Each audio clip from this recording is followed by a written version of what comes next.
ओम स्वस्ति न इंद्रो वृद्धस्रवाः स्वस्ति नः पूषा विश्ववेदाः स्वस्ति नस्तारक्षो अरिष्टनेमिः स्वस्ति नो बृहस्पतिर्दधातु।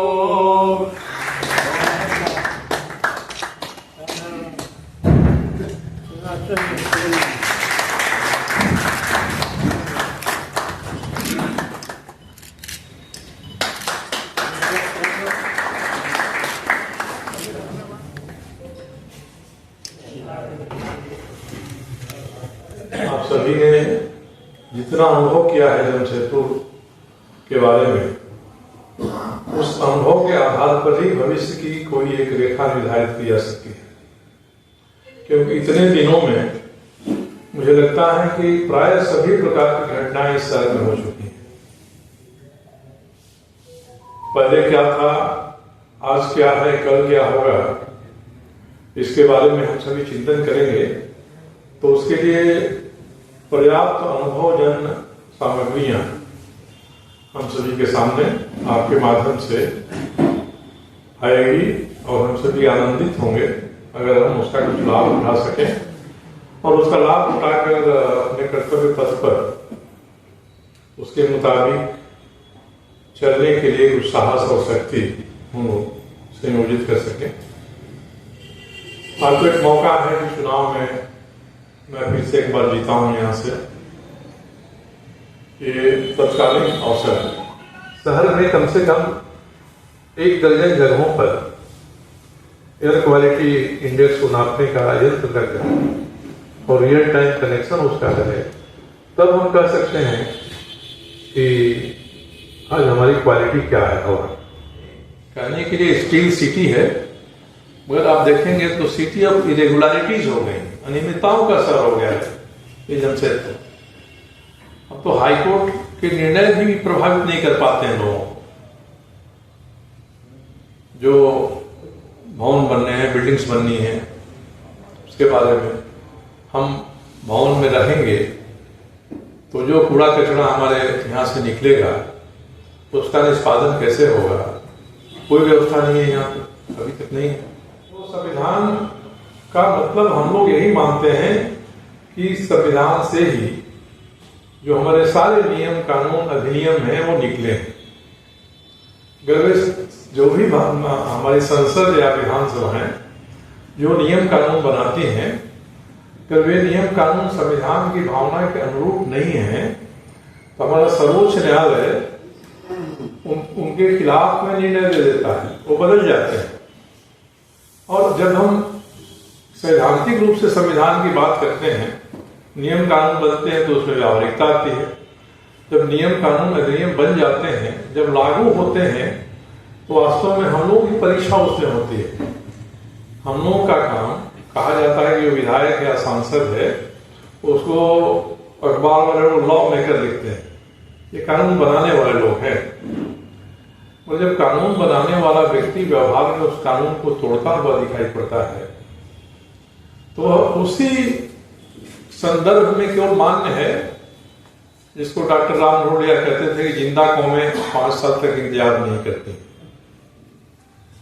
तो अगर हम उससे सहमत नहीं हैं तो हम ऐलान करेंगे कि हम इसको बदलेंगे और उसको बदलने के लिए हमको कानून तोड़ना होगा तो हम कानून तोड़ेंगे।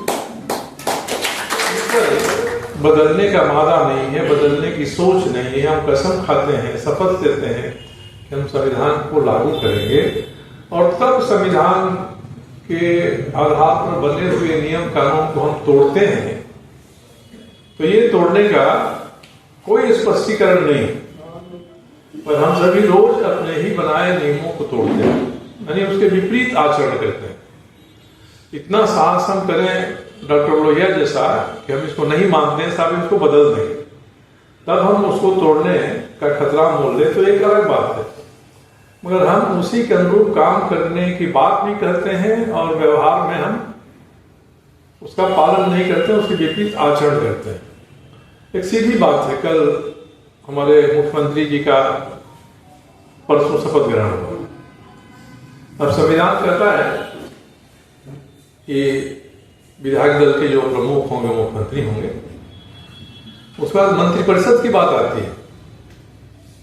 कि राज्यपाल मुख्यमंत्री की सहायता से मंत्रिपरिषद का निर्माण करें, केंद्र में भी और राज्य में। तो मुख्यमंत्री तो बन गए और मंत्रिपरिषद नहीं बनी। मुख्यमंत्री के अलावे कम से कम एक और मंत्री शपथ ले ले तब कैबिनेट कहलाएगी। अगर मुख्यमंत्री अकेले बने और वो कैबिनेट का काम करने लगे, उन्होंने विधानसभा आहूत कर दिया, कई निर्णय ले लिए उन्होंने, तो लोक लुभावन निर्णय है, उसकी प्रशंसा अखबार से लेकर सब जगह होती है। और जो संविधान की मूल भावना है, उस मूल भावना के अनुरूप तो यह काम नहीं है। अगर सहयोगी दलों में सहमति नहीं बनी है तो अपने ही दल से किसी एक व्यक्ति को मंत्री बनाते थे, तब जो बैठक होती है वो मंत्रिपरिषद की बैठक होती है। कुछ लोग कहेंगे कि मुख्यमंत्री मंत्रिपरिषद की स्वीकृति की प्रत्याशा में निर्णय ले सकते हैं, और ये तभी होगा जब मंत्रिपरिषद है और मुख्यमंत्री को लगता है कि हम कोई निर्णय लें, मंत्रिपरिषद को बुलाना जल्दबाजी में संभव नहीं है, तो उसके स्वीकृति की प्रत्याशा में वो निर्णय लेते हैं। और यहां तो मंत्रिपरिषद है ही नहीं। आपने जो निर्णय लिया और तो संविधान के हिसाब से सही नहीं है। अब सभी को याद होगा कि जब देश में इमरजेंसी लगी थी और इमरजेंसी हटी, उसके बाद किसी पत्रकार ने श्रीमती इंदिरा गांधी से पूछा कि ये इस तरह का व्यवहार क्यों ये करने लगे, जो ब्यूरोक्रेट हैं, जो अफसर हैं, इमरजेंसी में ऐसा व्यवहार क्यों करने लगे। तो इंदिरा जी ने ही कहा कि मैंने तो उन्हें झुकने के लिए कहा था और वो रेंगने लगे तो मैं क्या कर सकती हूँ।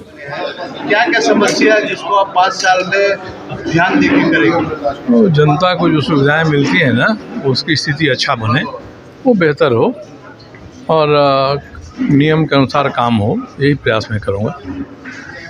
सिटीजन फोरम जो आपको इंडिकेट किया है एयरपोर्ट का टाइमिंग ऊपर में, पानी के ऊपर में, उसमें आप क्या किया? मैं इनसे बात करूँगा, समझूंगा। पानी के बारे तो मैंने कहा है, एयरपोर्ट के बारे में मेरी उतनी समझदारी नहीं है। मैं AK श्रीवास्तव साहब से बातचीत करूँगा, क्या कर सकते हैं हम लोग। आज सिटीजन फोरम की तरफ से नवनिर्वाचित विधायक श्री सरजू राय जी का इस श्री कृष्ण संस्थान में उनका स्वागत और अभिनंदन किया गया। आज इस अवसर पर सिटीजन फोरम की तरफ से जमशेदपुर में मानगो में लग रही जाम के संबंध में, पर्यावरण के संबंध में और यहाँ हवाई एयरपोर्ट बने इसके संबंध में सिटीजन फोरम के लोगों के द्वारा अपनी बात को रखा गया है। विधायक जी ने कहा है कि हमसे जो संभव हो सकेगा हम इसके लिए तत्पर रहेंगे।